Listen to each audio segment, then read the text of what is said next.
परम प्रेमय श्री श्री ठाकुर अनुकूलचंद्र श्रीमुख निसृत पवित्र स्वास्थ्य सदाचार सूत्र ग्रंथ पाठ बैशाखर नव उत्सर्जन मोर परम पुरुष जी पुरणधनी कुल मालिक परम पिता तांको निकट रे यहाँ एकांत प्रार्थना प्रति प्रत्येक जेपरी निरोग निरापद धीमान श्रीमान कुशल कौशली पराक्रमी क्रियमाण सुस्थ सबल चिराय होई बंची रहती आ मोर कातर प्रार्थना जेपरी से मंजूर करती।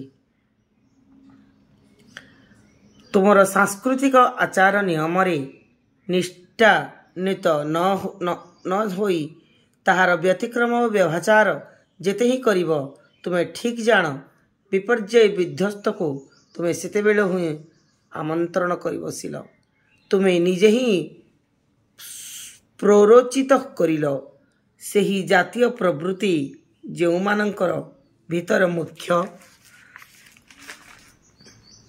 से मानंको तुम प्रति लोलुप करी तोलिबाकू विध्वस्ती अधूरारे ही रोष कषायित लोचन रे कुटिल कुश्चित दृष्टि रे तुम पई अपेक्षा करुछि। जदि इच्छा थाए तो सावधान हुओ नहेले रक्षा पाइब नहीं। किंतु वाणी संख्या 45। जय गुरु जय गुरु।